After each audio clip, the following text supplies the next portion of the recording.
The day I inherited $11 million was the same day I found out my husband had been cheating on me for 3 years. Funny how the universe works, isn't it? One phone call from a lawyer I'd never met, telling me about an aunt I barely remembered, and another call 20 minutes later from my neighbor, gently suggesting I might want to check my husband's Instagram story. If you've ever had your entire world flip upside down in the span of half an hour, you know that feeling when your hands start shaking and you can't quite catch your breath. When reality becomes this strange, fluid thing that doesn't make sense anymore. Because as I stared at that photo of Blake kissing some blonde woman outside a restaurant I'd never been to, all I could think was how he'd told me he was working late. Again. But here's the thing about betrayal. It doesn't hit you all at once. It seeps in slowly like poison through your bloodstream. First there's the denial. The desperate scramble to find alternative explanations. Maybe it was an old photo. Maybe it was someone who looked like Blake. Maybe my neighbor was mistaken. Then comes the investigation phase, and if you've ever turned into your own private detective, you know how addictive it becomes. I spent the next 6 hours going through everything. His phone records, credit card statements, even the mileage on his car. The evidence painted a picture so clear it might as well have been a confession. 3 years of lies. 3 years of working late and business trips and, sorry honey, rain check on dinner tonight. Her name was Cassandra Mills. 26 years old. Worked at a boutique marketing firm downtown. The kind of woman who posted inspirational quotes over sunset photos and called herself an entrepreneur.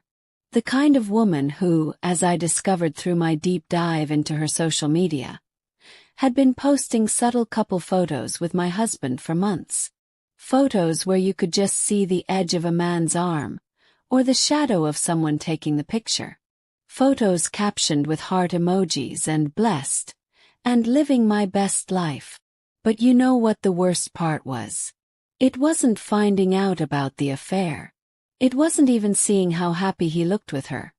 How relaxed and genuinely content in a way I hadn't seen him in years. The worst part was realizing that while I'd been mourning our struggling marriage, thinking we were both fighting to save it, he'd already moved on. He'd found his replacement and was just waiting for the right moment to make the switch official.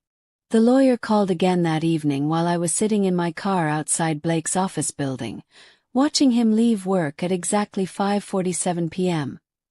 Not 9 or 10 like he'd been claiming for months.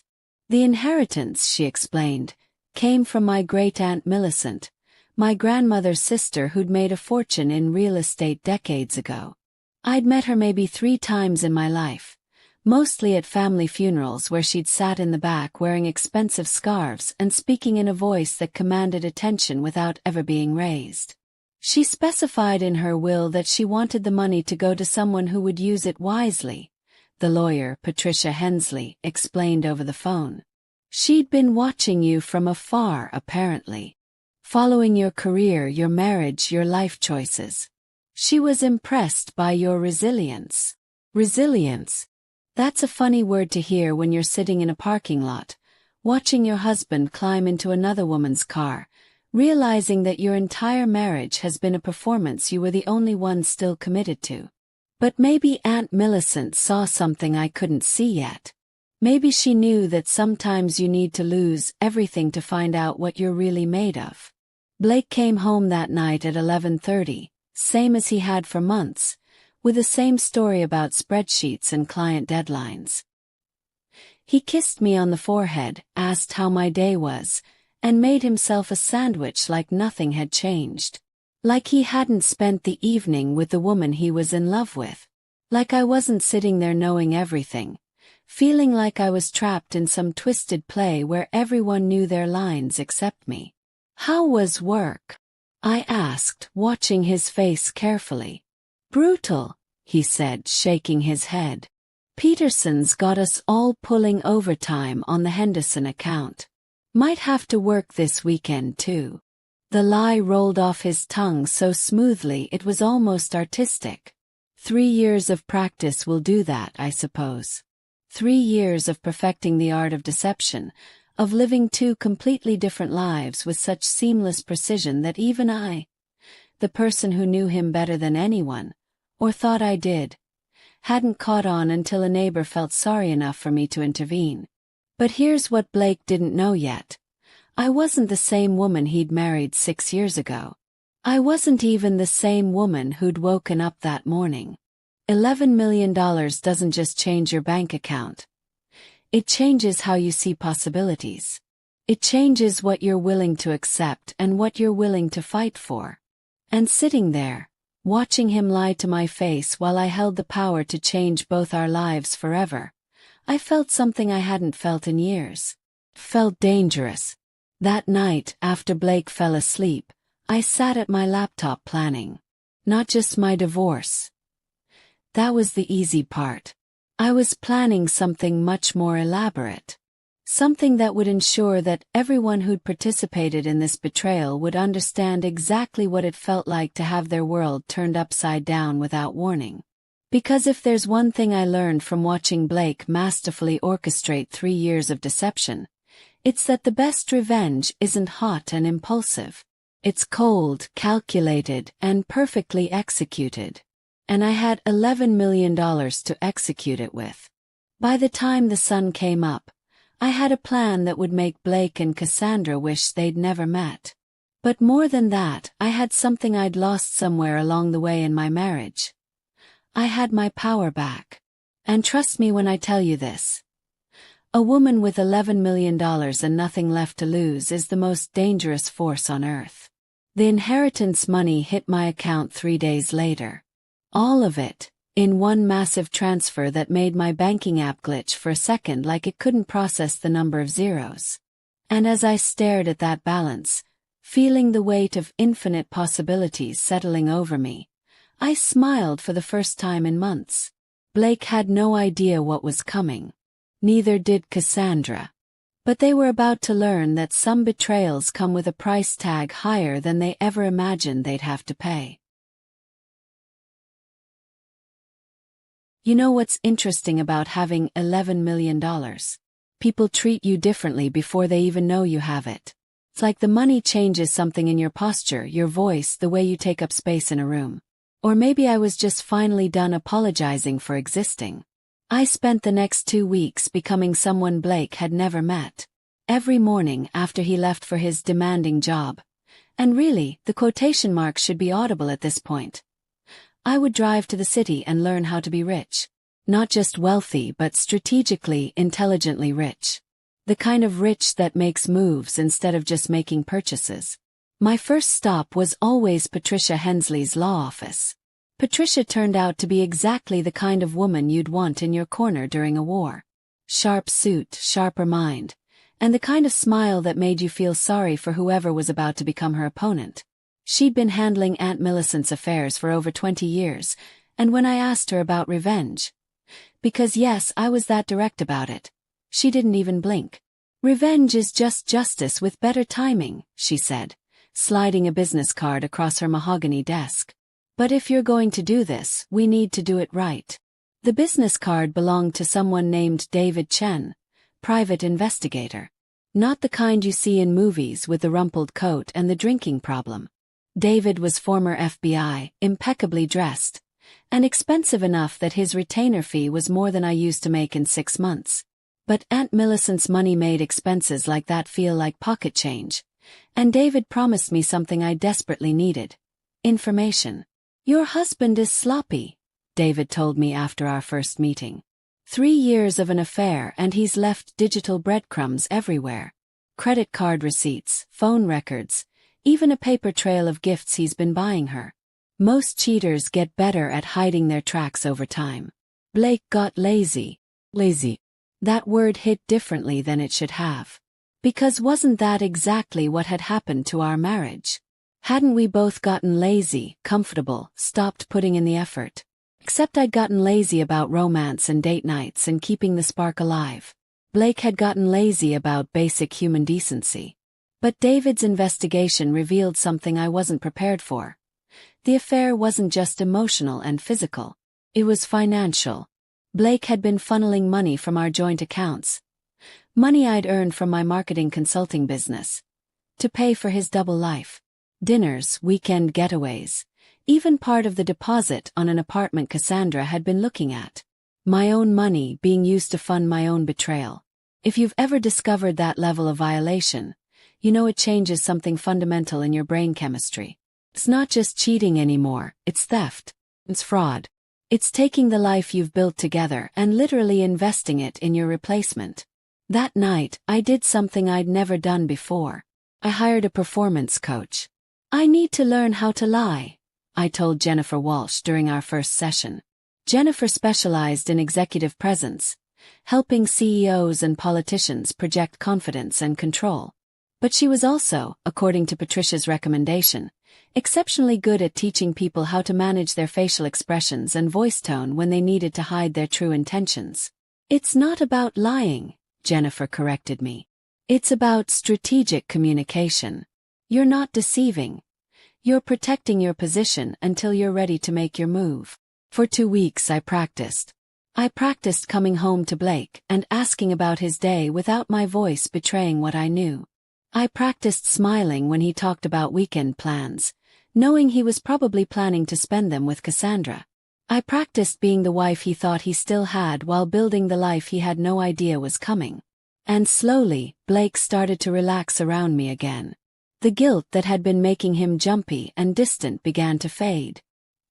He started staying out later, being less careful about his stories.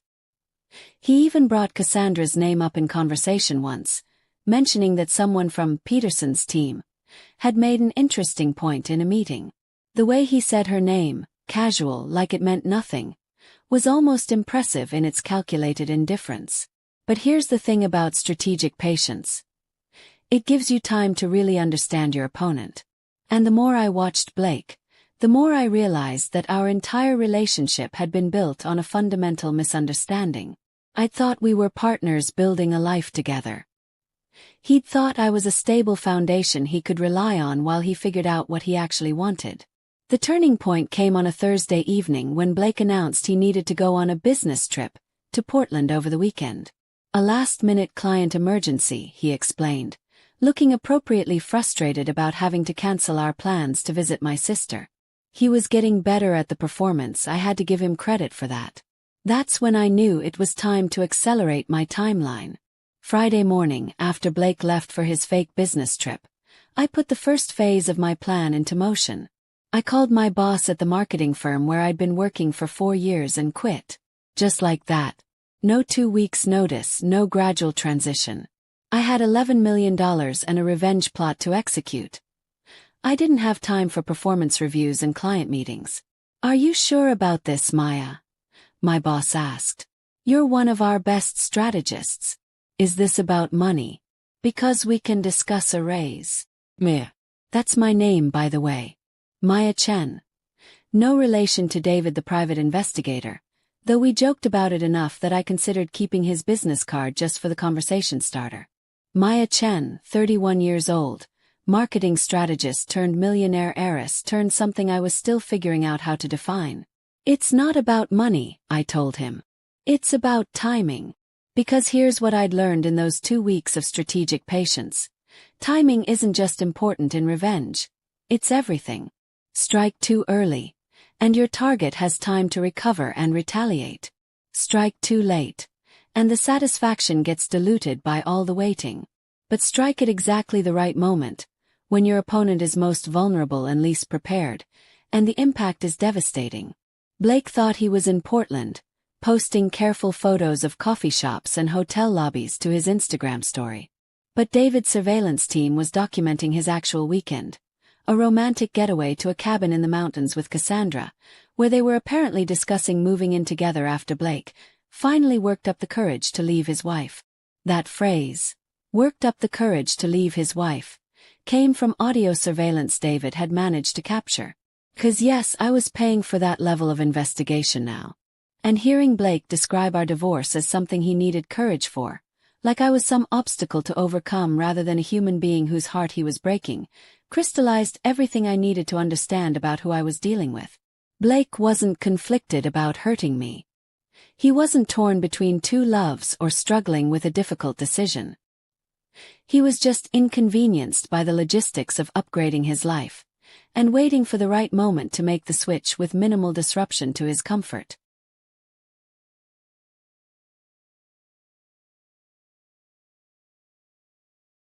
Well, I was about to disrupt his comfort in ways he'd never imagined were possible. Sunday night, Blake came home with gifts from Portland. A coffee table book about Oregon wines, a small piece of local pottery, and a story about how much he'd missed me during his grueling work weekend. He even suggested we plan a real trip to Portland together soon, maybe for our anniversary. That sounds perfect, I said, accepting his kiss and his lies with equal grace. I love you too. And you know what? In that moment I wasn't even lying. I did love him.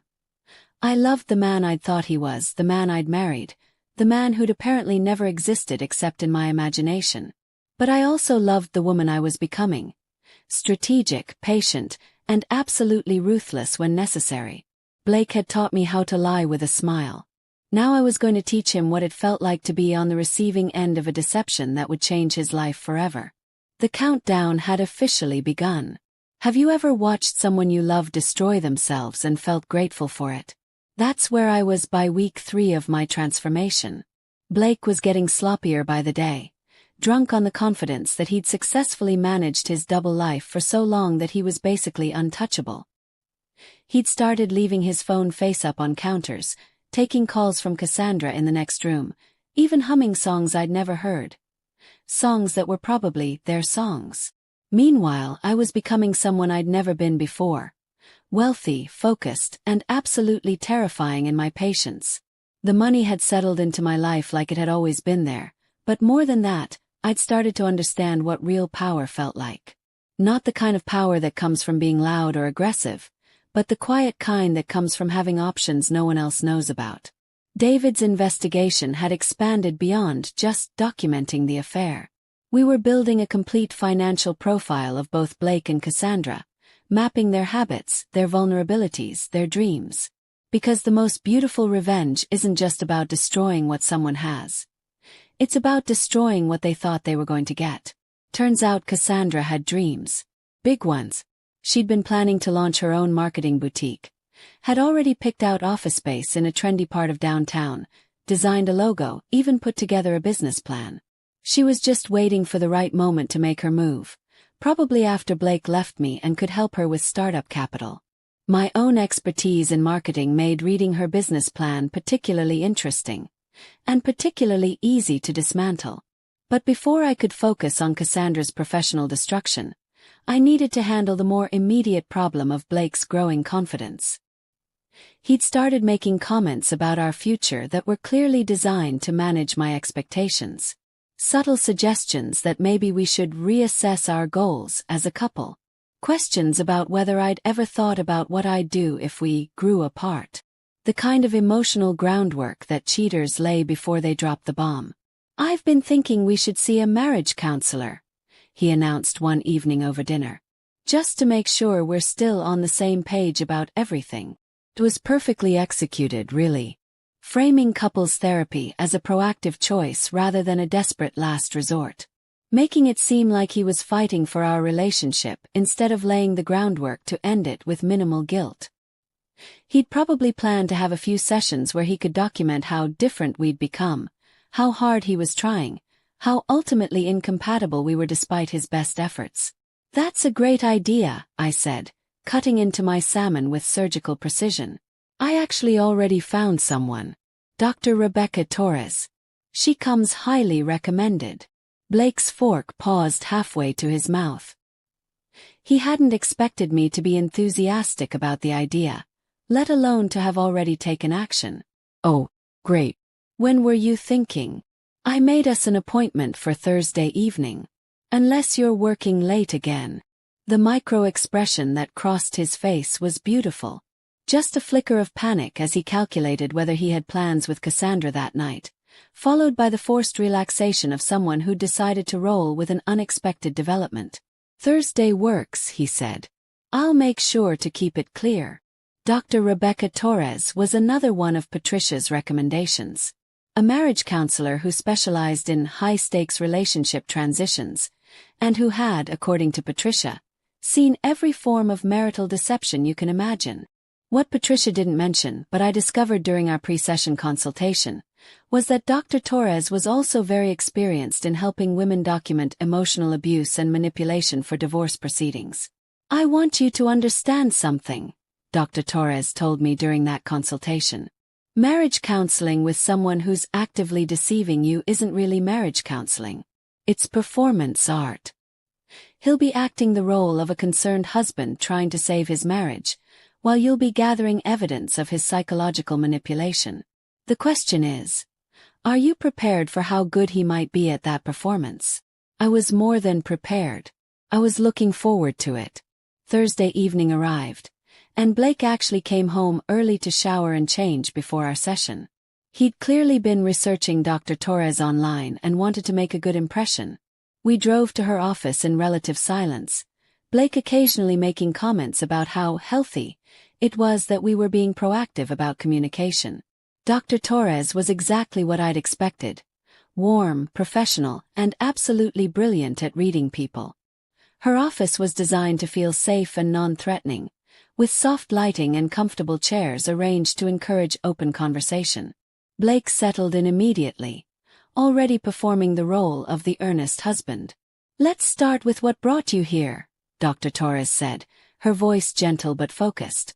"Blake, why don't you tell me what you're hoping to get out of these sessions?" "I just want to make sure Maya and I are still growing in the same direction," Blake said, reaching over to squeeze my hand.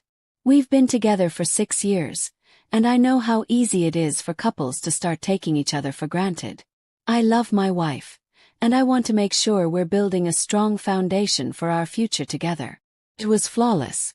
Thoughtful, caring, forward-thinking. If I hadn't known he was planning to leave me for another woman, I might have fallen in love with him all over again just listening to him talk about our relationship. "That's wonderful," Dr. Torres said, making notes on her pad. "Maya, what are you hoping to address?" "Honesty," I said simply. "I want to make sure we're being completely honest with each other about what we want and what we need." Blake's hand tightened slightly on mine. "Of course. Honesty is the foundation of any good marriage." "Absolutely," I agreed, meeting his eyes.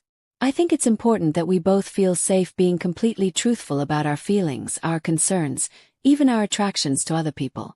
Marriage is about choosing each other every day, right? And you can't make a real choice without complete information." The room went very quiet. Blake's performance was slipping just slightly. Not enough for Dr. Torres to notice, probably, but enough for me to see the calculation happening behind his eyes. He was trying to figure out if I knew something, or if I was just speaking in general terms about marital honesty. "That's a mature perspective," Dr. Torres said. "Blake, how do you feel about Maya's emphasis on complete honesty?" "I think it's great," Blake said, but his voice had lost some of its warmth. "I mean, obviously we should be honest with each other. That's basic. Even about difficult things. Press gently. Even about attractions or temptations or mistakes." "Maya, are you saying you've been attracted to someone else?" Blake asked, and there was something almost hopeful in his voice. Like maybe I was about to hand him the justification he needed for everything he'd been doing. "I'm saying I think complete honesty means being able to talk about anything," I replied. "Don't you?" For the next 45 minutes, I watched Blake try to navigate a conversation about honesty and fidelity while actively lying about the most fundamental aspects of his life. It was fascinating and horrible and completely confirming everything I'd suspected about who he really was. He wasn't conflicted or guilty or torn between two loves.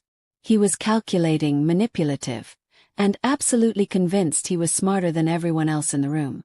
"I'd like to give you both some homework for next week," Dr. Torres said as our session wound down. "I want you each to write a letter to your partner. Not to exchange, just for your own clarity. Write about what you're most afraid of losing in your relationship, and what you're most afraid of confronting." Blake nodded earnestly. "That's a great exercise. On the drive home, he was quiet for a long time before finally speaking. That was good, don't you think? I mean, she seems like she'll really help us work through any issues. Definitely, I agreed. I especially liked what she said about complete honesty being the only foundation for real intimacy. Yeah, Blake said, but he was staring straight ahead at the road. Absolutely. That night, while Blake was in the shower, I started writing my letter. Not the therapeutic exercise Dr. Torres had assigned, but a different kind of letter entirely. A letter to the woman I used to be, thanking her for being naive enough to marry someone who would teach me exactly how ruthless I could become when necessary. Because Blake was about to learn something important about complete honesty. Sometimes the truth isn't revealed through confession. Sometimes it's revealed through consequences. And I was about to deliver consequences that would make everything he'd done to me look like child's play. The beautiful trap was set. Blake was walking into it with confidence, completely convinced he was in control of the situation. What he didn't know yet was that I wasn't trying to save our marriage anymore. I was trying to destroy his entire life. The moment everything became real, not just planning and anger and strategic patience, but actual irreversible action, was when I bought the car. Not just any car.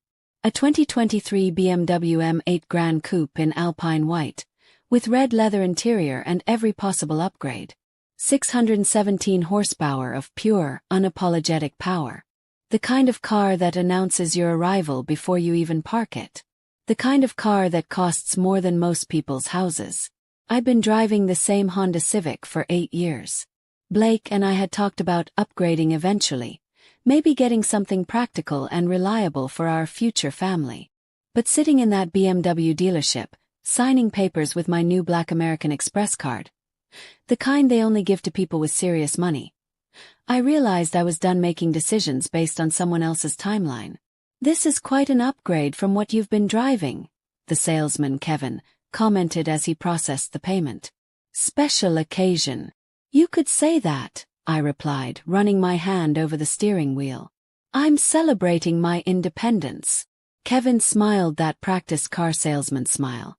Independence is worth celebrating. And this car will definitely make a statement about your independence. He had no idea how right he was. Because I wasn't just buying a car. I was buying a weapon. Something that would force Blake to confront the fact that his careful, predictable wife had become someone he didn't recognize. Someone with resources he couldn't control and intentions he couldn't predict. I drove the BMW home that afternoon while Blake was at work, parking it in our garage next to his modest Toyota Camry. The contrast was almost comical, like parking a thoroughbred next to a plow horse. But I didn't want him to see it yet. That reveal needed to be perfectly timed like everything else. Instead, I spent the afternoon at Patricia's office, finalizing the next phase of our strategy. Because yes, buying an expensive car was satisfying, but it was also tactical. Blake was about to discover that his wife had money he didn't know about, and his reaction to that discovery would tell us everything we needed to know about his real intentions. He'll assume you're having some kind of midlife crisis, Patricia predicted. Men like Blake, controlling, methodical. They can't conceptualize their wives making major decisions without their input. He'll either try to manage you back into compliance, or he'll see it as the perfect excuse to accelerate his exit strategy. What if he asks where the money came from? Then you tell him the truth. About the inheritance, about Aunt Millicent, about everything except your knowledge of his affair. Let him think he's dealing with a woman who's suddenly wealthy and maybe a little reckless. Let him think he still has the upper hand. That evening, Blake came home to find me cooking dinner in a dress he'd never seen before. Not just any dress. A black silk number that had cost more than his monthly car payment. I'd also had my hair done, gotten my nails done, and was wearing jewelry that hadn't come from our joint checking account. Wow, he said, stopping in the doorway. You look different. What's the occasion? Does there need to be an occasion for me to look nice for my husband? I asked, turning from the stove to give him a smile that was equal parts innocent and mysterious. Blake moved through his usual routine, hanging up his jacket, washing his hands, opening a beer. But I could see him processing the changes. The dress, the hair, the confidence in my posture. I was moving through our kitchen like I owned it in a way I never had before. "So how was your day?" I asked, plating the salmon I'd prepared. "Anything interesting happen?" "Just the usual," Blake said, but he was watching me carefully. "How about you? You seem, I don't know, different tonight." This was the moment I'd been preparing for. The first lie I'd tell him that wasn't about hiding what I knew, but about revealing what he didn't know. "Actually, I got some interesting news today. Remember my great-aunt Millicent? Apparently she passed away a few months ago and left me something in her will." Blake's fork stopped halfway to his mouth. "She left you something? Like what?" "Money," I said simply. "Quite a bit of money." I watched him calculate, trying to figure out how much "quite a bit" might mean to someone like me. His expression was cycling through confusion, curiosity, and something that looked almost like excitement. "How much are we talking about?" he asked, trying to sound casual. $11 million. The silence that followed was beautiful. Blake's beer bottle hit the table a little too hard, and his face went through a series of expressions I'd never seen before. Shock, disbelief, calculation, and then something that looked almost like anger. $11 million, he repeated slowly. "And you're just mentioning this now?" I wanted to make sure it was real first. "The money just cleared into my account today." "Your account?" The question came out sharper than he'd intended. And there it was. The first glimpse of who Blake really was when he thought his carefully constructed life might be changing without his permission. Not excitement about our good fortune, not happiness for me, not curiosity about this aunt I'd barely known. Just concern about control. "Well, yes," I said, maintaining my innocent tone. "It was left to me specifically. But obviously it's something we'll figure out together." Blake relaxed slightly, but I could see him thinking. Calculating how this windfall might affect his plans, his timeline, his carefully orchestrated exit strategy. Because here's the thing about cheaters who are planning to leave. They spend a lot of time worrying about the financial implications of divorce. And I just shifted those calculations in a way he hadn't prepared for. "This is incredible, Maya," he said, reaching for my hand. "I mean, $11 million. We could do anything. Travel, buy a house, start a family." Start a family. The words hit me like a physical blow, because I could see in his eyes that he wasn't thinking about starting a family with me. He was thinking about 11 million reasons to delay his departure, to recalculate his strategy, maybe even to reconsider whether leaving me was worth giving up access to that kind of money. "Actually," I said, standing up and walking to the window that looked out on our garage, "I already bought something." I hit the garage door opener, and as the door rolled up, the BMW's white paint gleamed under the fluorescent lights like a beacon. Blake's chair scraped against the floor as he stood up. "Is that? Did you buy a car? Do you like it?" I asked, turning back to face him. I thought it was time for an upgrade. He was staring at me like I'd grown a second head. "Maya, that's a $150,000 car. You bought a $150,000 car without talking to me." "It's my money, Blake." The words came out quieter than I'd intended, but they carried a weight that made him take a step back. "I know it's your money, but we're married. We make these kinds of decisions together. Like you made the decision to work late 3 nights a week without talking to me?" The question slipped out before I could stop it, and I saw Blake's eyes narrow slightly. "That's completely different, Maya. That's work. This is reckless spending. Or maybe it's freedom," I said, meeting his eyes. "Maybe it's the ability to make choices based on what I want instead of what someone else thinks is appropriate." The argument that followed was our first real fight in years, and it was revelatory. Not because we were arguing about money or cars or major purchases, but because for the first time, Blake was seeing me as someone who might not need his approval or permission. And he absolutely hated it. "I just think we should be smart about this," he said, pacing our living room. $11 million is life-changing money, but it's not infinite. We need to invest it, plan for the future, not blow it on luxury cars. We? Yes. Who exactly is we in this scenario, Blake? The question hung in the air between us, loaded with implications neither of us was ready to address directly. Because we both knew that we was a temporary arrangement, even if we weren't ready to say it out loud yet. That night, Blake stayed up late on his laptop, supposedly researching investment strategies for sudden wealth. But I could see the glow of his phone screen long after he thought I was asleep, and I knew he wasn't researching investments. He was probably texting Cassandra, trying to figure out how this new development would affect their plans. What he didn't know was that I was awake too, staring at the ceiling and feeling something I hadn't felt in months. Excitement. Not just about the money or the car or the power to make Blake uncomfortable. Excitement about the woman I was becoming. Someone who bought $150,000 cars on a Tuesday afternoon just because she wanted to. Someone who wasn't afraid of her husband's disapproval anymore. Someone who was just getting started. Because tomorrow, Blake would wake up thinking he needed to manage this new version of me back into compliance. He'd probably suggest we see a financial advisor together, or maybe bring up the marriage counselor again, anything to regain some control over a situation that was spinning beyond his ability to predict. But what Blake didn't understand yet was that I wasn't spinning out of control. I was finally in control for the first time in my adult life. And I was about to use that control to show him exactly what it felt like to have your entire world change overnight without warning. The BMW was just the beginning. Tomorrow I was going to start destroying everything he thought he knew about his future. The next morning, Blake woke up with a plan.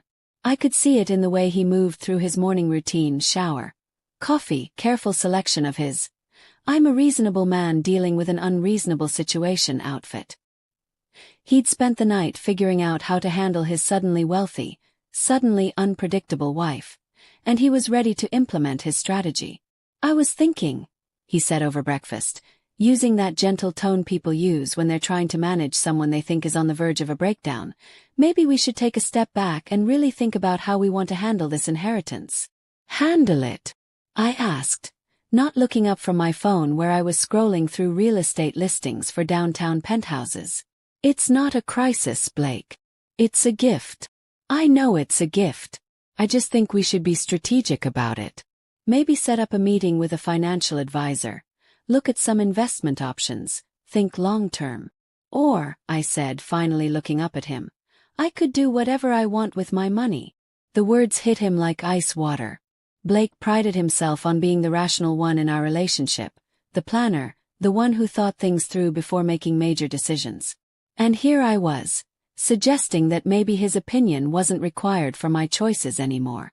"Maya, come on," he said, leaning forward with that concerned husband expression he'd perfected.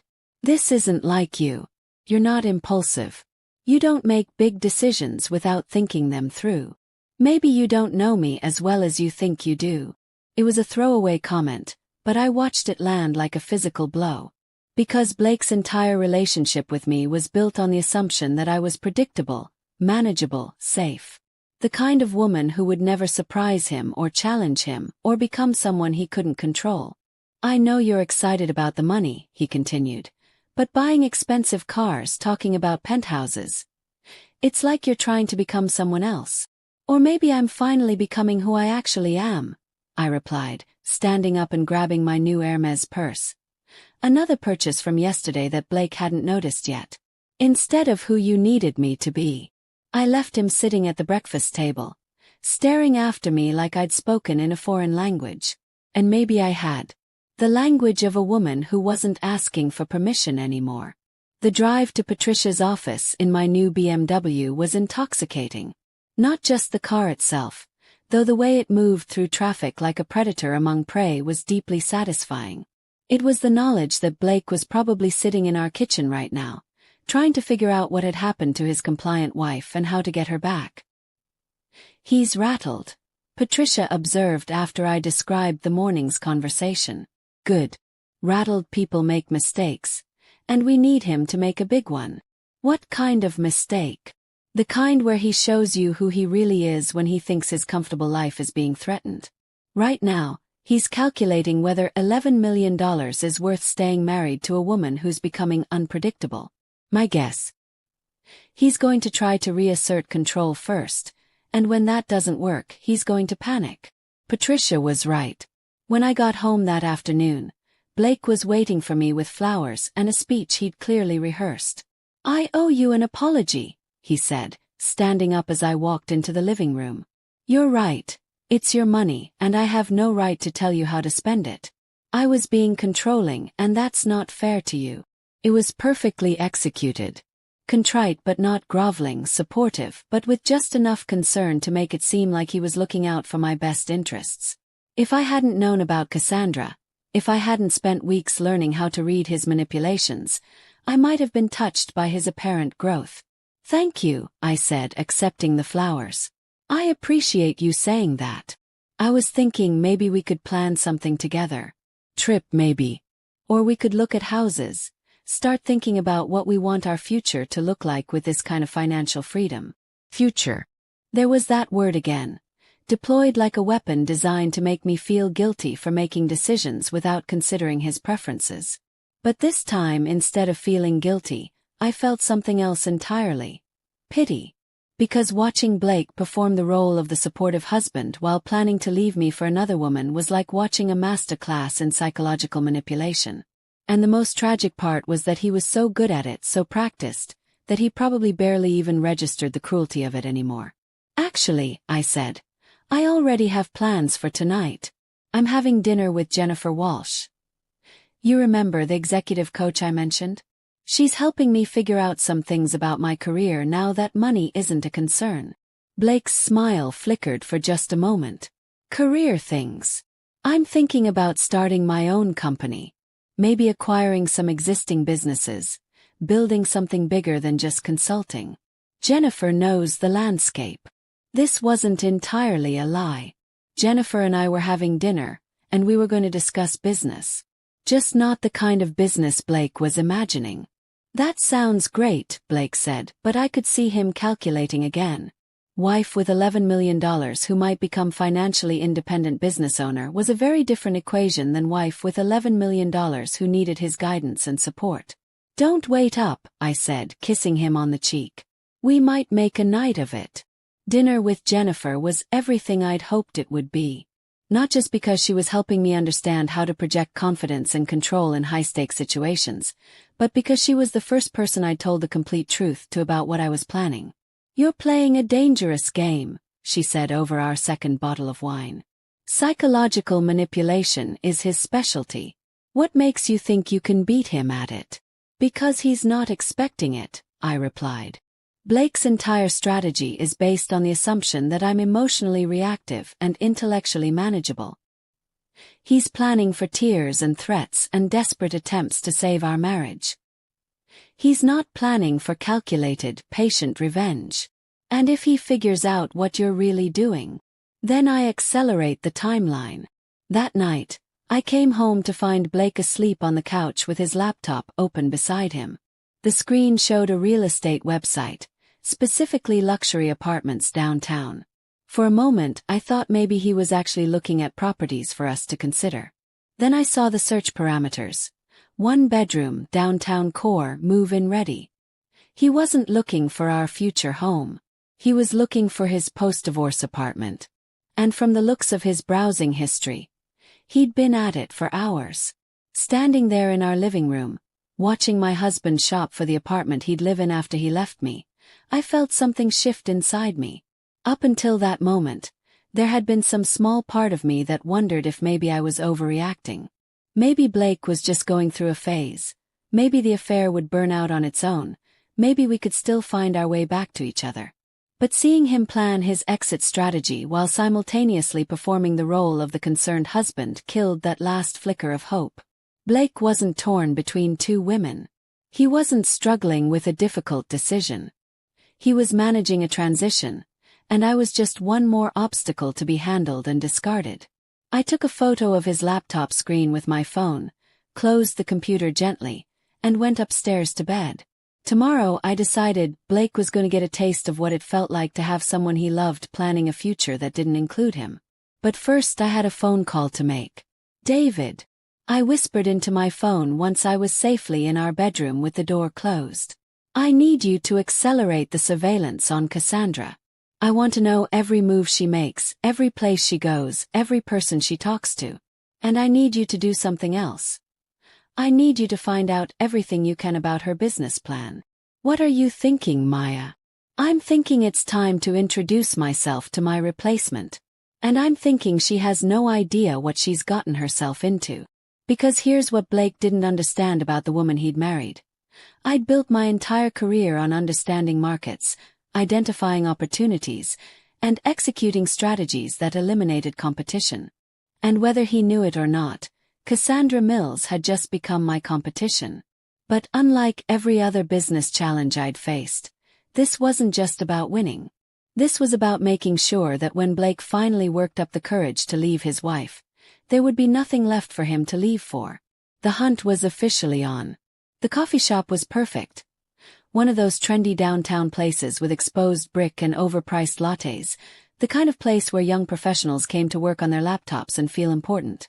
I'd been watching Cassandra's routine for 3 days through David's surveillance reports, and I knew she came here every Tuesday at 2 p.m. to meet with potential clients for her future marketing boutique. What she didn't know was that today, she was going to meet her biggest potential client yet. I'd spent hours perfecting my look for this encounter. Professional but approachable, expensive but not flashy. The kind of woman who clearly had money but wasn't trying to prove anything with it. My hair was pulled back in a sleek ponytail, I was wearing a navy blazer that cost more than most people's rent, and I'd chosen my jewelry carefully.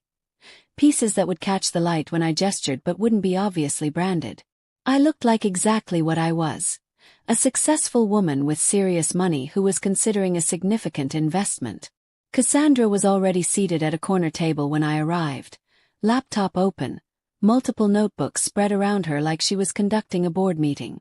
She was younger than I'd expected.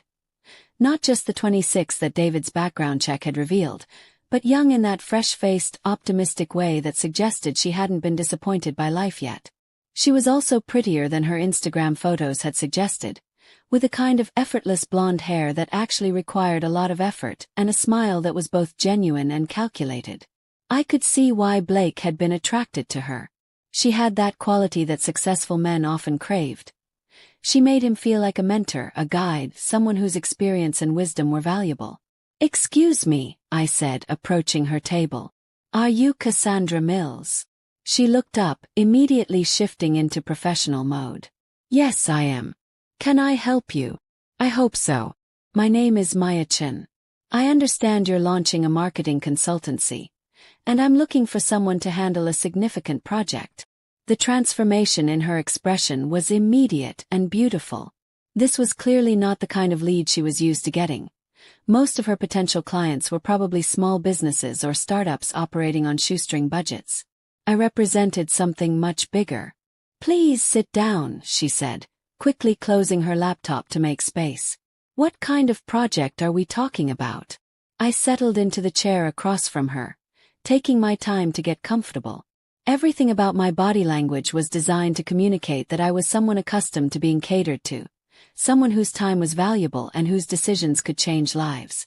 "I'm in the process of acquiring several businesses," I said, which wasn't entirely a lie. Patricia and I had been discussing investment opportunities. "I need someone to handle the rebranding, the market positioning, the complete reimagining of how these companies present themselves to their customers." Cassandra's eyes widened slightly. "How many businesses are we talking about?" 3 to start, possibly more if the relationship works out well. The initial budget is flexible, but we're looking at somewhere in the range of $500,000 to start.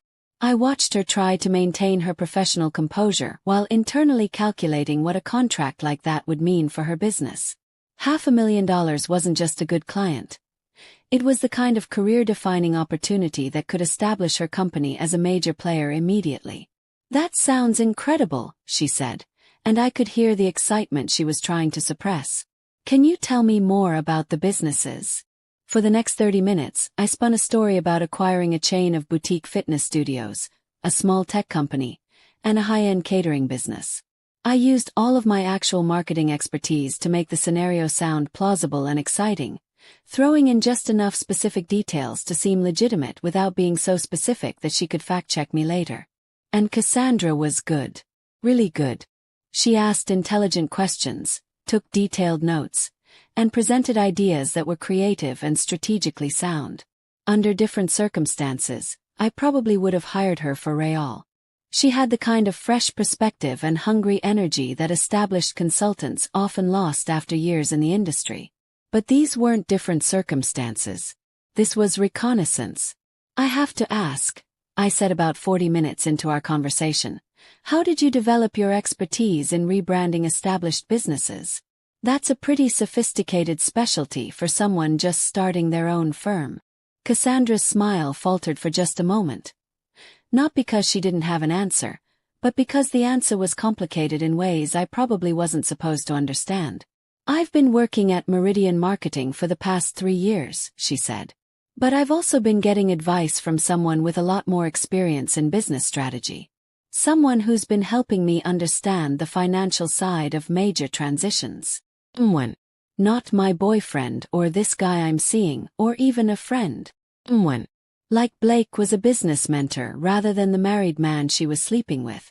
That's smart, I said. Having an experienced advisor can make all the difference. Is this someone you've been working with long? About 3 years, she said, and there was something in her voice. Pride, maybe, or affection. He's taught me so much about patience, about waiting for the right opportunity instead of jumping at the first thing that comes along. 3 years.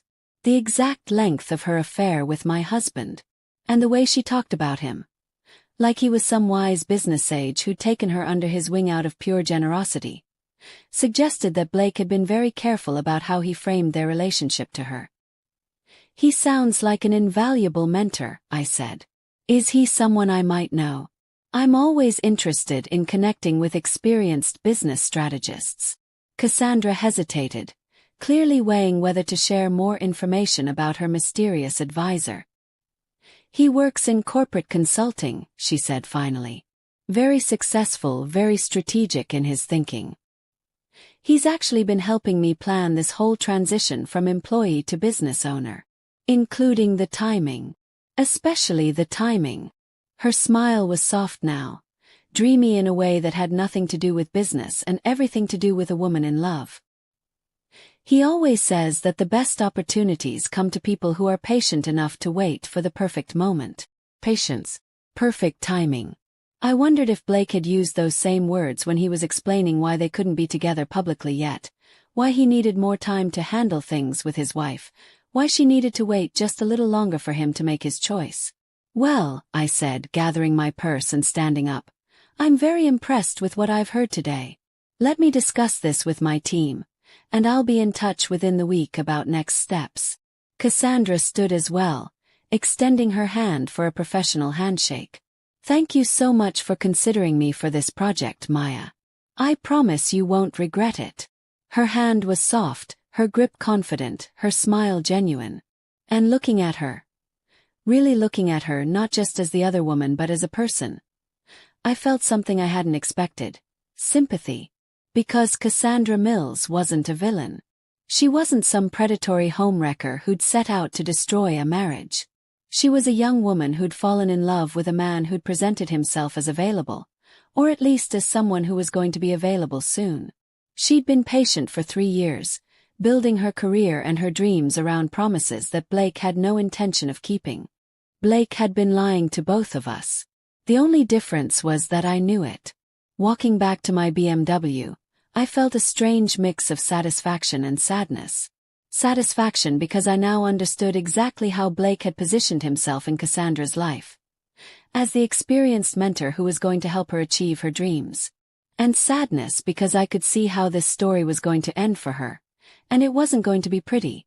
But that sadness didn't change my plans. If anything, it clarified them. Blake had manipulated 2 women for 3 years, playing us against each other without either of us knowing the other existed. He'd made promises to Cassandra that he was never going to keep, while making promises to me that he'd already broken. It was time for both of us to learn the truth. But I was going to control how and when that happened, and I was going to make sure that when the dust settled, Blake was the only one left with nothing. That evening, I came home to find Blake in an unusually good mood. He was cooking dinner, something he rarely did anymore, and had opened a bottle of wine. "How was your day?" he asked, kissing me on the cheek as I walked into the kitchen. "Interesting," I said, accepting the glass of wine he handed me. "I met with a potential business partner today. A young woman who's starting her own marketing firm." Blake's hand paused for just a moment as he reached for the salt. "Oh, anyone I might know?" "I don't think so. Her name is Cassandra Mills. She seems very talented, very ambitious. The kind of person who's been getting good advice from someone with more experience." The silence that followed was beautiful. Blake was trying to figure out if this was a coincidence, a trap, or just the kind of random occurrence that sometimes happened in professional circles. His face was carefully neutral, but I could see the calculation happening behind his eyes. "Mills," he said finally. "That doesn't ring a bell." "Well, you might cross paths eventually. She's very focused on growth, very committed to building something significant. She mentioned she has a mentor who's been helping her with strategy and timing." "That's smart," Blake said, turning back to the stove. "Having a good mentor can make all the difference." "Absolutely," I agreed, taking a sip of my wine. "Especially someone who understands the importance of patience." If Blake recognized his own words being quoted back to him, he didn't show it. But I could see the tension in his shoulders, the slightly forced nature of his movements as he finished preparing dinner. "So what did you think of her?" he asked casually. "This Cassandra Mills." "I think she's going to be very successful," I said. "And I think she has no idea what she's gotten herself into." That night, as Blake slept beside me, I stared at the ceiling and planned the next phase of my revenge. Because meeting Cassandra hadn't just given me information about Blake's other life. It had given me something much more valuable. It had given me the perfect weapon to destroy them both. If you've ever wanted to watch someone's entire world collapse in real time, you should try what I did next. But I should warn you. Once you cross certain lines, there's no going back. And what I was about to do would definitely qualify as crossing a line. The plan was elegantly simple, which is often the hallmark of the most devastating strategies. I was going to give Cassandra Mills exactly what she wanted. The biggest client of her career, a $500,000 contract that would establish her as a major player in the marketing world, and the financial security to finally stop waiting for Blake to handle things with his wife. And then, when she was completely dependent on that success, when her entire future was built on the foundation of my fake business relationship, I was going to destroy it all. But not before making sure Blake understood exactly what he'd lost when he decided to throw away our marriage for a woman who was about to become very, very angry with him. The first step was establishing credibility.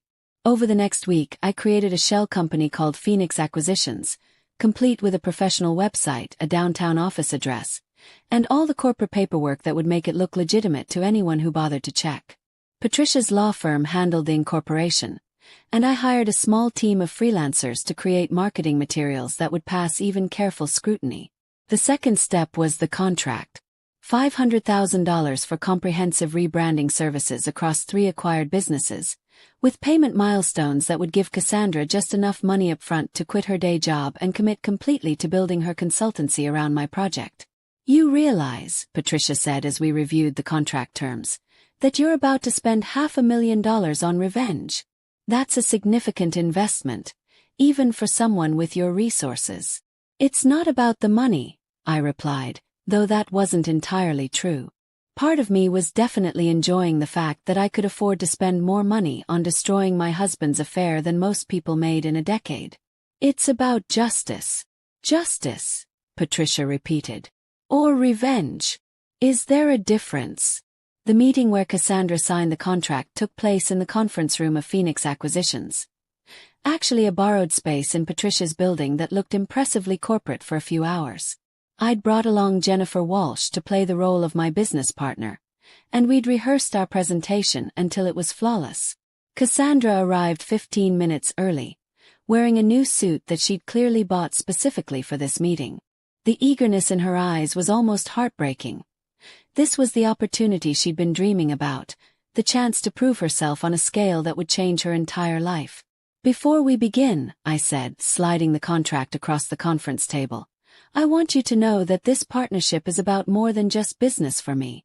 I believe in investing in people who have the vision and the courage to build something significant." Cassandra's hands were actually shaking slightly as she reviewed the contract terms.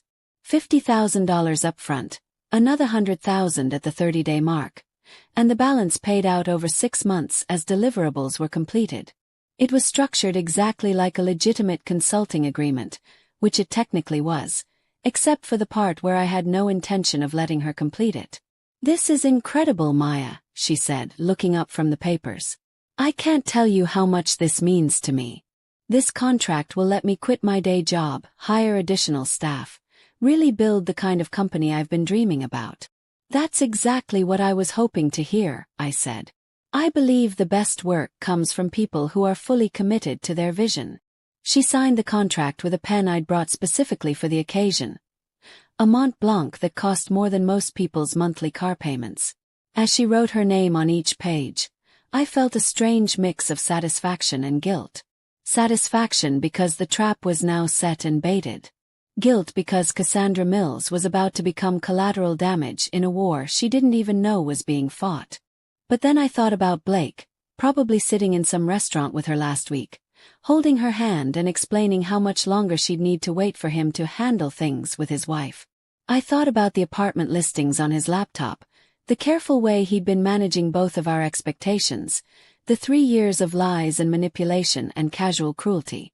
The guilt evaporated. That evening, I came home to find Blake in our home office, ostensibly paying bills but actually staring at his phone with an expression I'd never seen before. He looked panicked. "Everything okay?" I asked, leaning against the doorframe. Blake looked up, and for a moment I could see him deciding whether to share whatever was bothering him. "Yeah, just work stuff. Some unexpected changes in a project I've been consulting on." Unexpected changes. I wondered if Cassandra had called him immediately after signing the contract, breathless with excitement about her new client and what it would mean for their future together. I wondered if Blake was trying to figure out how her sudden financial independence would affect his carefully planned timeline. "Anything I can help with?" I offered, playing the supportive wife. "No, it's fine. Just need to think through some logistics." Logistics. Like how to break up with a girlfriend who just signed a $500,000 contract and no longer needed to wait patiently for him to figure out his life. Like how to manage a situation where the woman he'd been stringing along suddenly had the resources to become demanding about their relationship.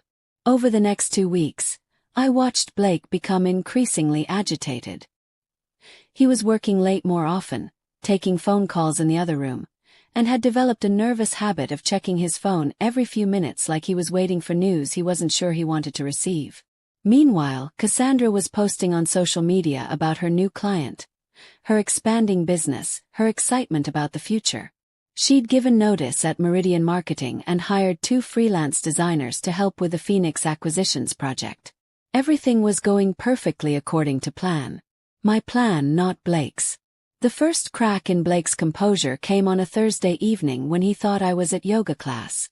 I'd actually canceled the class and come home early, walking into our house to find him pacing the living room while talking on his phone in a voice I'd never heard before. Frustrated, almost desperate. "No, Cassie, you need to understand that this changes things," he was saying. "I know it's exciting, but you can't just quit your job without thinking about the implications." I stayed in the hallway, listening to Blake try to convince his girlfriend that her sudden business success was somehow a mistake, that she should be more cautious, more patient, more willing to wait for his guidance before making major life changes. "I don't care how much money the contract is for," he continued. "These kinds of opportunities come with strings attached. You don't know this client, you don't know what she really wants from you." Oh, but I did know what I wanted from her. I wanted her to be successful just long enough to believe her dreams were coming true. I wanted her to quit her stable job and invest in her future and start making plans that assumed Blake would be part of that future. And then I wanted her to discover that both the opportunity and the man were illusions designed to destroy her. But first, I needed to accelerate Blake's panic. The next morning, I made an announcement over breakfast that sent his stress level into the stratosphere. "I've been thinking about our conversation with Dr. Torres," I said, buttering my toast with elaborate care. "About complete honesty and building a foundation for the future."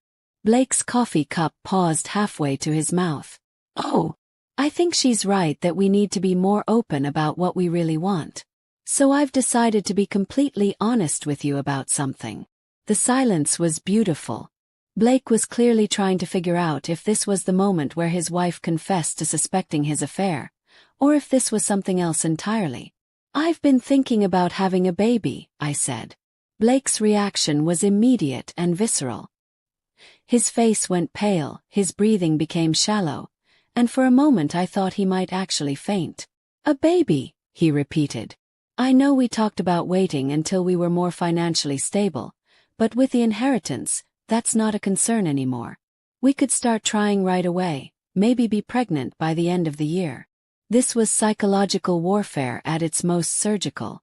Blake was trying to figure out how to leave me for another woman, and I just suggested we create a permanent tie that would complicate his life for the next 18 years. I was forcing him to confront the fact that his carefully managed timeline was about to become completely irrelevant. "Maya," he said carefully, "that's a big decision. Maybe we should talk to Dr. Torres about it, make sure we're both ready for that step." "I'm ready," I said simply. "The question is whether you're ready to build a real future with me, or if you're still figuring out what you want." The trap was closing. Blake could feel it, even if he didn't understand the mechanics of what was happening to him. His wife was talking about babies and permanent commitments while his girlfriend was building a business empire that would make her less dependent on his guidance. Both women in his life were suddenly moving beyond his ability to control them, and he was starting to panic.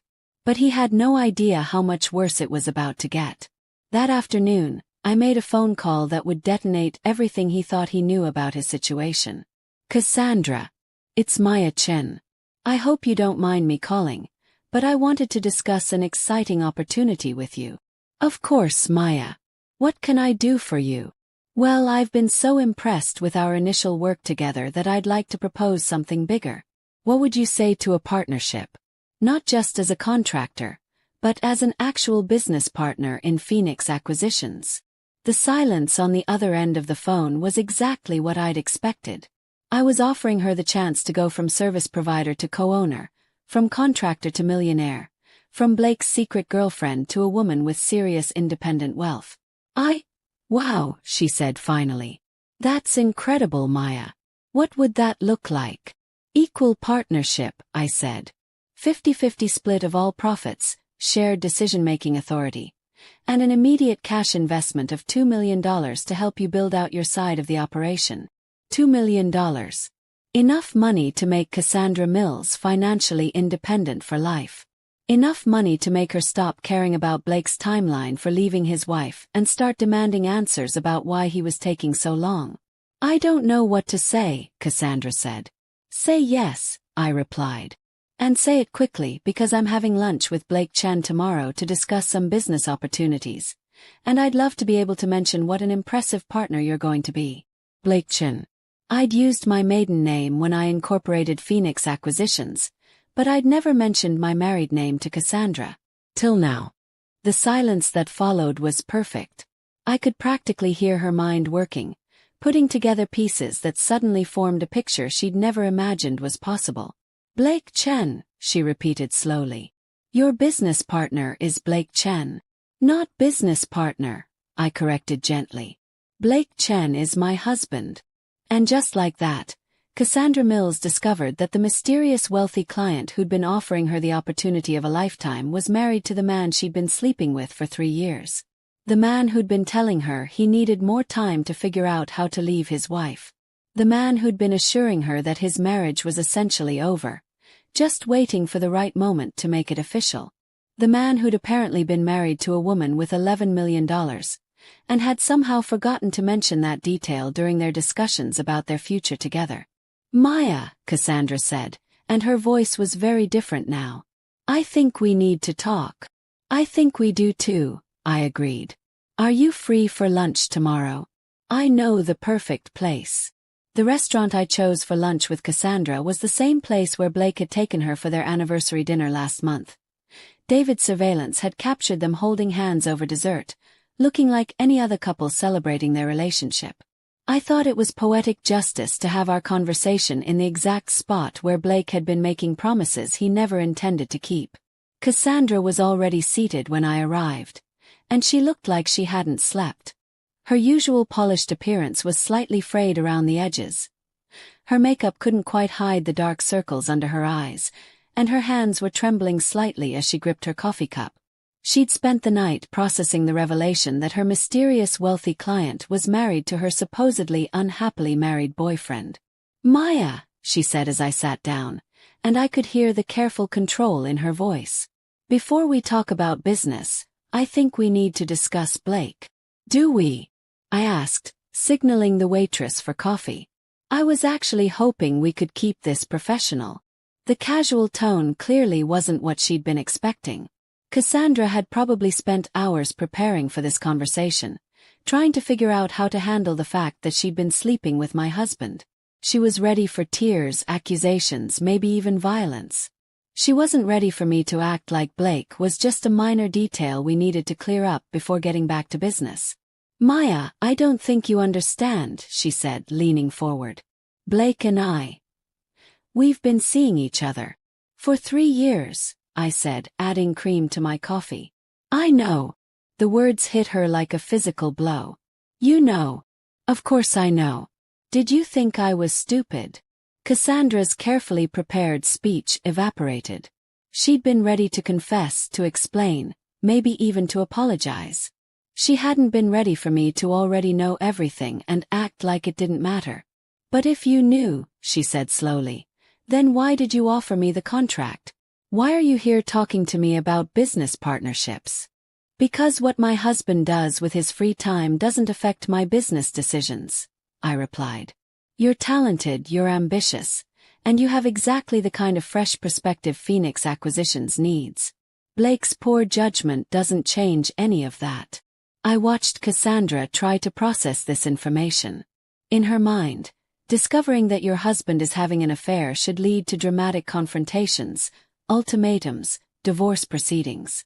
It shouldn't lead to business lunches and partnership offers. "I don't understand," she said. "If you've known about us for 3 years, why haven't you said anything? Why haven't you left him?" This was the question I'd been waiting for. The opening I needed to begin destroying everything Blake had built with both of us. "Why would I leave him?" "Yes. Blake is convenient. He handles the mundane aspects of domestic life while I focus on building wealth and expanding my influence.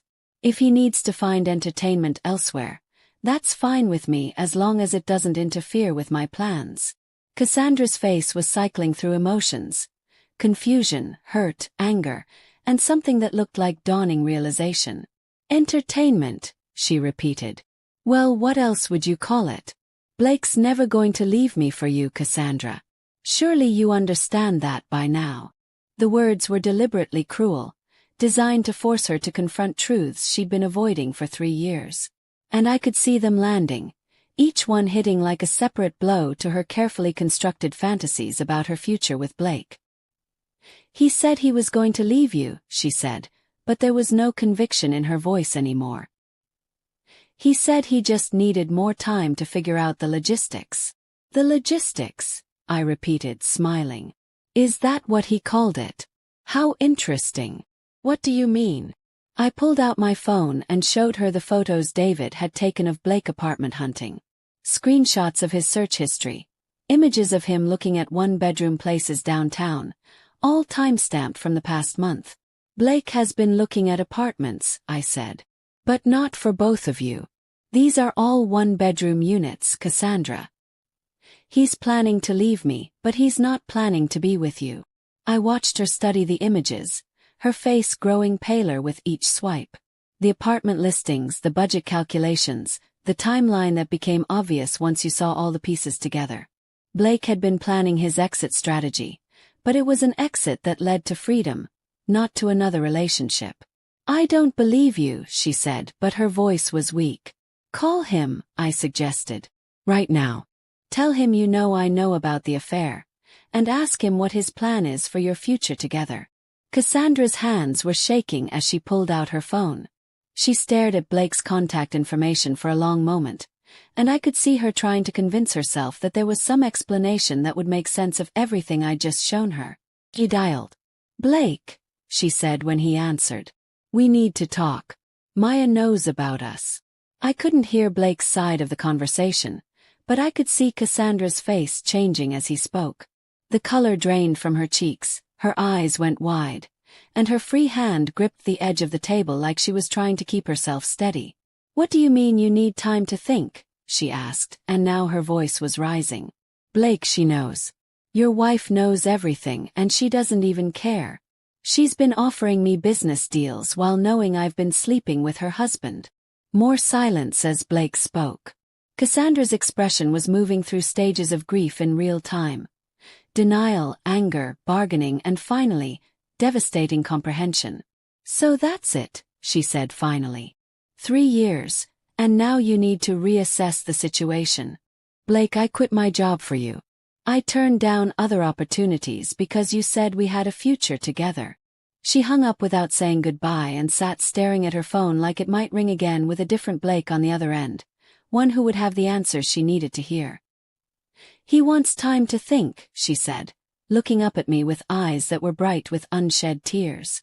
3 years of telling me to be patient, and now he wants more time to think. "I'm sorry," I said, and I meant it. "I know this isn't what you wanted to hear." "You're not sorry," Cassandra said, and there was something new in her voice now. Something hard and sharp that hadn't been there before. "You planned this. The contract, the partnership offer, this lunch. You planned all of it." "Yes," I said simply. "I did. Why? If you really didn't care about the affair, why go through all this trouble?" This was the moment I'd been building toward. The question that would let me explain exactly what Blake had done wrong and why he was about to pay for it in ways he'd never imagined. "Because Blake made a mistake," I said. "He assumed I was weak. He assumed I was dependent on him, that I would either never find out about you or that I'd be too devastated to do anything about it. He built his entire strategy around the assumption that both of us would be manageable." Cassandra was listening now with the focused intensity of someone who was finally understanding the game that had been played on her. "But the thing about assumptions," I continued, "is that when they're wrong, they destroy everything built on top of them. Blake assumed I didn't know about you. He assumed you'd stay patient and compliant forever. He assumed he could control the timeline and the outcome of both relationships. And you proved him wrong." "I proved him wrong. But more than that, I made sure his assumptions would cost him everything he actually values." I pulled out another set of documents. Not photos this time, but legal papers that Patricia had prepared. "Blake doesn't know this yet," I said, "but I'm filing for divorce tomorrow. Not because of you. I honestly couldn't care less about his affair. But because he's been stealing from our joint accounts to fund his relationship with you. 3 years of fraud, documented down to the penny." Cassandra's eyes widened as she looked at the financial records. Every dinner, every gift, every romantic weekend that Blake had paid for with money from accounts I contributed to. Money I'd earned from my consulting business, being used to buy presents for his girlfriend. "The divorce will be ugly," I continued. "Public, expensive, and very damaging to Blake's reputation in his industry. But that's just the beginning." "What do you mean?" "I mean that Phoenix Acquisitions is real, Cassandra. The business opportunity one offered you is legitimate, and I meant what I said about the partnership. I'm going to help you build the marketing empire you've been dreaming about." "I don't understand." "Blake spent 3 years making promises to both of us that he never intended to keep. He manipulated our emotions, our expectations, our lives, because he thought he could control the outcome indefinitely. But what he didn't consider was what would happen if the 2 women he was lying to decided to work together instead of against each other. The idea was settling over Cassandra like sunrise. She could see the possibilities, the power in what I was offering. Not just business success, but revenge against the man who'd wasted 3 years of her life. "You want me to help you destroy him," she said. "I want you to help me succeed," I corrected. "Blake's destruction is just a bonus." For the next hour I laid out my real plan. Phoenix Acquisitions would become a legitimate business, with Cassandra as my marketing director and eventual partner. We'd use my capital and her expertise to build something significant. Not just a consulting firm, but an acquisition company that specialized in buying struggling businesses and transforming them into market leaders. "But here's the part Blake won't see coming," I said as we finished lunch. "You know his client list, his business contacts, his strategies. You understand his weaknesses and his blind spots. When Phoenix Acquisitions starts competing directly with Blake's consulting firm, we'll have every advantage." Cassandra was smiling now. Not the eager, hopeful smile she'd worn when she first signed my contract, but something much more dangerous. The smile of a woman who'd just realized she had the power to make someone pay for underestimating her. "He really thought he could string me along forever," she said. "He thought he could string both of us along forever. The difference is that I have $11 million and you have nothing left to lose. Together, we're going to teach Blake what happens when you build your life on assumptions about women who are smarter than you are." That evening, I came home to find Blake pacing our living room like a caged animal. His phone was buzzing constantly with texts and calls that he wasn't answering, and he looked like he'd aged 5 years since morning. "Maya," he said the moment I walked in. "We need to talk." "Do we?" I asked, hanging up my coat with deliberate calm. "About what?" "About Cassandra Mills. About why you've been meeting with her, offering her business contracts. About what you think you're doing." "I think I'm conducting business," I said. "Cassandra is talented, and I offered her an opportunity. What's confusing about that?" Blake stared at me like I was speaking a foreign language. "Maya, You've been having an affair with her for 3 years," I said, completing his sentence. "You know, Blake, I've known for months." The silence that followed was absolute. Blake's mouth opened and closed without sound, his face cycling through shock, fear, and calculation as he tried to figure out how to handle this development. "If you knew," he said finally, "why didn't you say anything?" "Because I was curious to see how long you'd keep lying to me. And because I wanted to meet her before I decided what to do about it." "And what did you decide?" I smiled, the same smile I'd been practicing with Jennifer Walsh for weeks. The smile of a woman who held all the cards and was about to play a winning hand. "I decided that Cassandra Mills is going to be very useful to me. And I decided that you, Blake, are not." Before he could respond, I walked upstairs to our bedroom and pulled out the suitcase I'd packed that morning. Everything I needed for the next phase of my plan, including divorce papers that would be served tomorrow and bank statements that would show exactly how much of my money Blake had stolen to fund his affair. "Where are you going?" Blake asked from the doorway. "To my new life," I said, zipping the suitcase closed. "The one where I don't have to pretend I don't know you're lying to me every single day." "Maya, wait. We can work this out. We can go to counseling, figure this out together." I turned to face him, and for the first time in months, I let him see who I really was. Not the wife who'd been patiently waiting for him to choose me. Not the woman who'd been making excuses for his lies and absences. But the woman who'd spent $11 million and 3 months of strategic planning to destroy everything he thought he could count on. "Blake," I said, "there is no we anymore. There's me, there's my new business partner Cassandra. And there's you figuring out how to rebuild your life after losing everything you took for granted. Cassandra agreed to work with you. Cassandra discovered what you really think of her when you told her you needed time to think about your relationship after 3 years of promises. She's very motivated to prove that she doesn't need you or your guidance to build something significant." I walked past him toward the stairs, pulling my suitcase behind me. At the doorway I turned back one last time.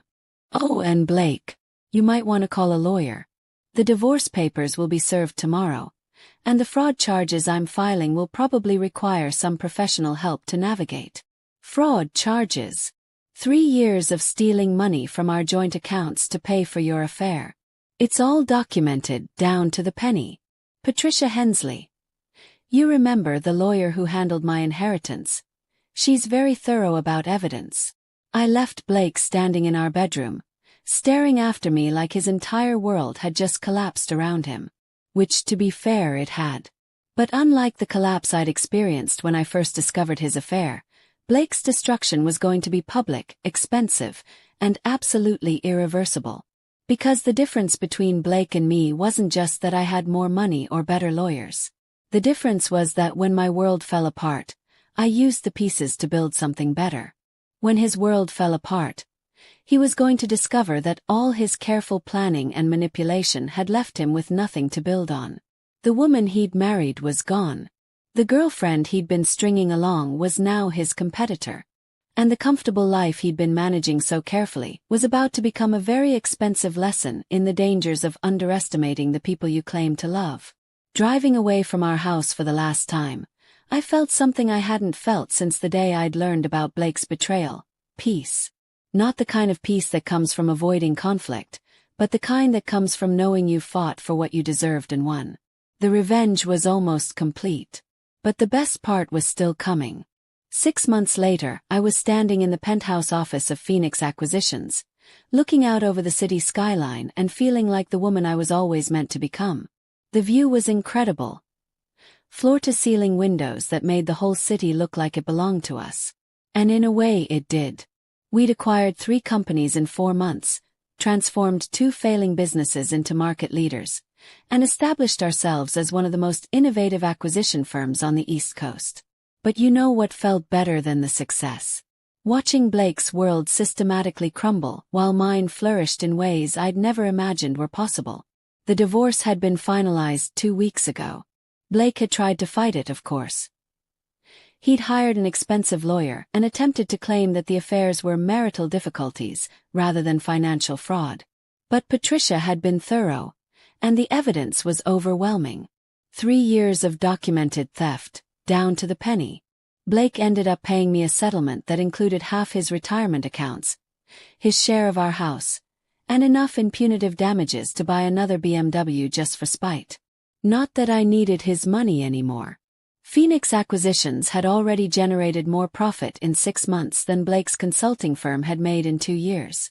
Turns out that when you combine $11 million in startup capital with genuine business expertise and a hunger for success that comes from having been underestimated for too long, you can accomplish remarkable things. Cassandra had been the perfect partner.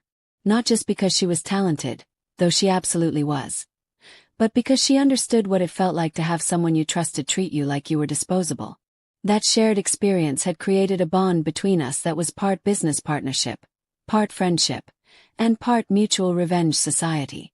"Maya," she said, walking into my office with a stack of contracts and a smile that still surprised me with its genuine warmth. "The Morrison deal just closed. We officially own 3 restaurants, 2 boutique fitness studios, and that tech startup we've been targeting." Morrison Industries had been Blake's biggest client. A family-owned business that had been struggling with market positioning and brand identity until Blake swooped in with his consulting expertise.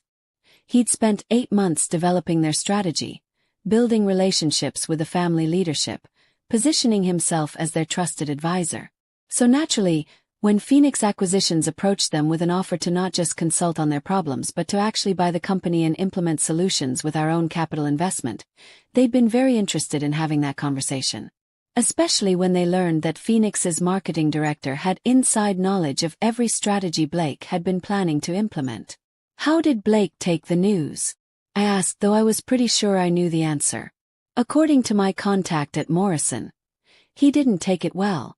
Apparently he accused them of breach of contract and threatened to sue for proprietary information theft. And they reminded him that his contract was for consulting services, not acquisition rights, and that Phoenix Acquisitions had simply made a better offer for their business. Completely legal, completely ethical, just better executed. This was how it had been going for months. Blake would identify a struggling business, spend weeks or months building relationships and developing strategies, and then Phoenix Acquisitions would swoop in with an acquisition offer that made his consulting services irrelevant. We weren't just competing with Blake's business. We were systematically dismantling it by removing his clients from the market entirely. Speaking of Blake, Cassandra said, settling into the chair across from my desk, David called with an update on the surveillance. David Chen, my private investigator, not to be confused with my maiden name, had been monitoring Blake's activities as part of our ongoing business intelligence. Not because I was obsessed with my ex-husband, but because understanding your competition is fundamental to successful business strategy. What's the latest? He's broke, Cassandra said simply. The divorce settlement, the legal fees, the loss of major clients. Blake's consulting firm is basically finished.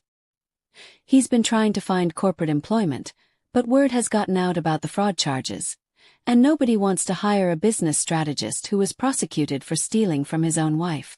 I should have felt satisfaction hearing this news. Blake had spent 3 years manipulating and deceiving both Cassandra and me, treating us like we were too stupid to figure out what he was doing. He deserved every consequence he was facing. But sitting there in my beautiful office, running a company I'd built from nothing, partnered with a woman who'd become one of my closest friends, I realized that my feelings about Blake had evolved into something unexpected. Indifference. You know what's funny? I said to Cassandra. A year ago, if someone had told me Blake would end up broke and unemployable, I would have been thrilled. But now, I just don't care anymore. That's growth, Cassandra said. When someone can't hurt you anymore, when their opinion doesn't matter and their success or failure doesn't affect your happiness, that's when you know you've really won. She was right. Blake had become irrelevant to my life in every way that mattered. His financial ruin wasn't satisfying because it wasn't necessary anymore. I'd built something so much better than anything we'd had together that his destruction felt like a footnote to a story that was really about my transformation. There's something else, Cassandra said, and there was something in her voice that suggested this wasn't just another business update. What's that? I've been thinking about the partnership structure you proposed.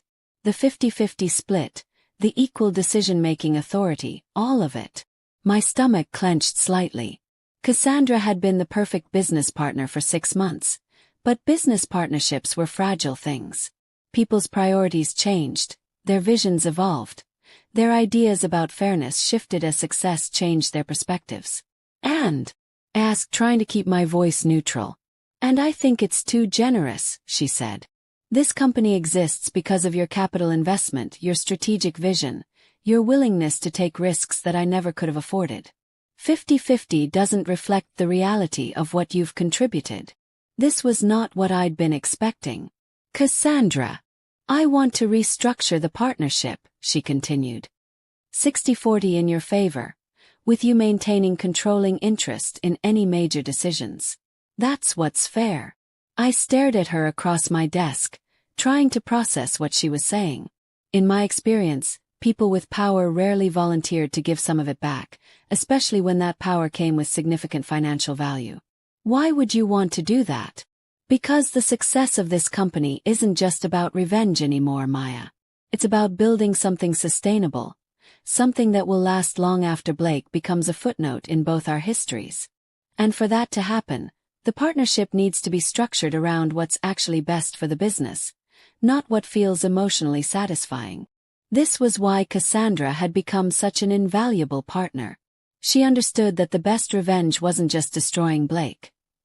It was building something so successful that his betrayal became the catalyst for the best thing that had ever happened to both of us. What about your original motivation? Yes. Getting back at Blake for what he did to you. Cassandra smiled, but it wasn't the sharp, angry smile she'd worn during our first lunch together. This was something softer, more genuine. The smile of someone who discovered that success was a better motivator than revenge. Blake already lost everything that mattered to him, she said. His marriage, his business, his reputation, his financial security. But more than that, he lost the opportunity to be part of what we've built together. Every day that Phoenix Acquisitions becomes more successful is a reminder of what he gave up when he decided we weren't worth being honest with. She was right. Blake's punishment wasn't his financial ruin or his professional humiliation. His punishment was knowing that the two women he'd manipulated and underestimated had become more successful together than he'd ever been on his own. "There's one more thing," Cassandra said, pulling out her phone. "I got a call yesterday from someone I think you'll find interesting."